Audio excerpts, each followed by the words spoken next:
Sam Altman isn't pitching a startup. He's trying to rewrite the global economy with a funding request of up to $7 trillion, more money than the entire chip industry makes in a decade. But here's what almost nobody is saying out loud. Recent filings and leaks suggest OpenAI is losing money at a scale no Silicon Valley company has ever survived. One Microsoft disclosure implied a quarterly loss of around $12 billion. Leaked internal documents indicate more than $8.6 billion spent on inference just to run the models in the first 9 months of 2025. That alone exceeded the revenue OpenAI may have earned in that same period. And now Altman is asking nation states to help build a new layer of civilization. Trillions for chip fabs, trillions for data centers, trillions for electricity, all at the exact moment experts warn data center power demand could double or even triple by 2030, pushing global grids to their physical limits. We've seen this pattern before. In the Mississippi bubble of 1720, when financial engineering tried to outrun reality. In Japan's 1980s megaproject boom, when unlimited growth was assumed until the crash arrived. In the dot-com overbuild of 2000, when empty data centers littered the landscape long before the demand ever showed up. Every time, a hidden system underneath was already breaking. This time, the hidden system is compute and energy. And Sam Altman is trying to rebuild both at once. The $7 trillion plan might not just be a vision of the future, it might be the loudest warning signal of the AI age. Altman isn't raising another tech fund. He's reportedly trying to raise $5 to $7 trillion to reshape the global chip and AI supply chain, a figure larger than the GDP of every country on Earth except the US and China. For context, the entire semiconductor industry generated about $533 billion last year. Altman wants 10 times that amount, purely for infrastructure. The public pitch is simple. Solve the AI chip shortage, build the future, secure global compute. But underneath that message lies a deeper truth. OpenAI's model is so compute hungry, so expensive to run, and so dependent on hardware that the only way to keep scaling is to rebuild the entire industrial system beneath it. Altman isn't pitching a company, he's pitching a new industrial base. And when a technologist pivots into industrial strategy, it raises one inevitable question. Is this visionary or a sign that the current economic model is already collapsing? That question gets louder the deeper you look into OpenAI's financials. On the surface, OpenAI looks unstoppable. By mid-2025, the company generated over $4.3 billion in revenue and hit an annualized run rate of roughly $10 billion. But underneath, the business is hemorrhaging cash at a historic rate. OpenAI posted an operating loss of nearly $8 billion in the first half of 2025.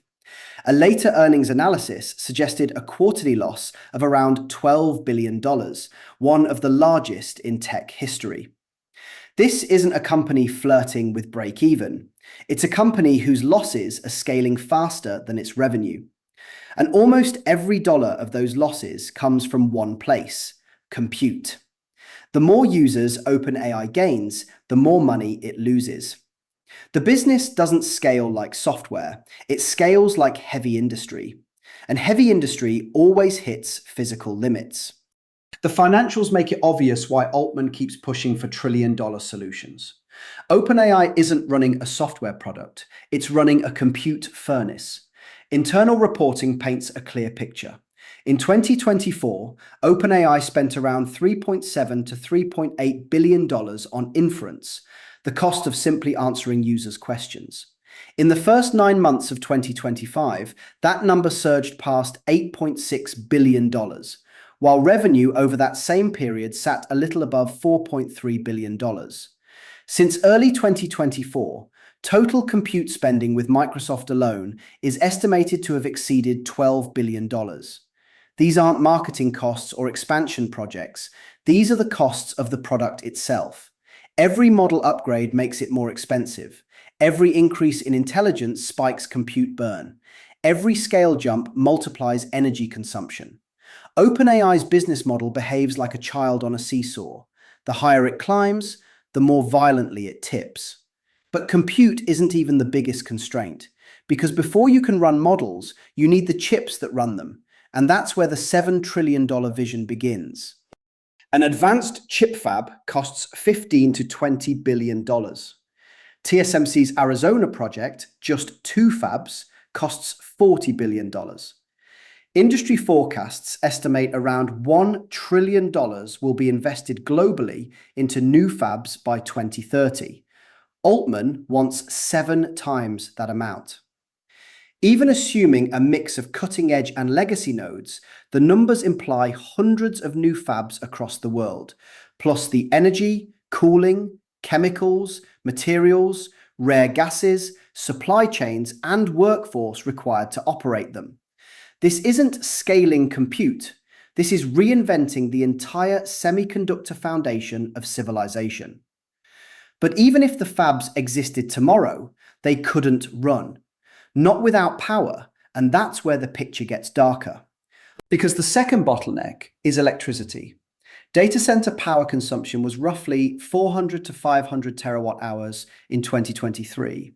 Forecasts now suggest demand could reach 945 to 1,500 terawatt hours by 2030, meaning AI and cloud data centers could soon consume more electricity than the entire nation of Japan. In the US, federal studies warn that data center demand may reach 10 to 12% of the national grid by 2028. Utility companies in multiple states are already delaying or rejecting new AI-heavy projects because they simply cannot supply the power. Altman's plan assumes the world can double or triple grid capacity in a few years. But the world is struggling to meet the demand of today, let alone the demands of trillion-parameter AI, which is why sovereign nations, not VCs, are suddenly at the table. This scale of funding makes venture capital irrelevant. Altman has reportedly approached sovereign wealth funds, including the UAE and others, alongside Western and Asian governments, looking for nation-state sponsorship. If he succeeds, OpenAI becomes the industrial backbone of the global compute grid. If he fails, the plan becomes the most expensive miscalculation in the history of technology. Either way, the risk no longer sits inside a cap table. It sits across governments, utilities, pension funds, global supply chains, and entire energy regions. And history has seen what happens when nations bet everything on a vision that outruns reality. Because this pattern has echoes. In 1720, the Mississippi Company promised to reinvent the economy until the bubble triggered a national collapse.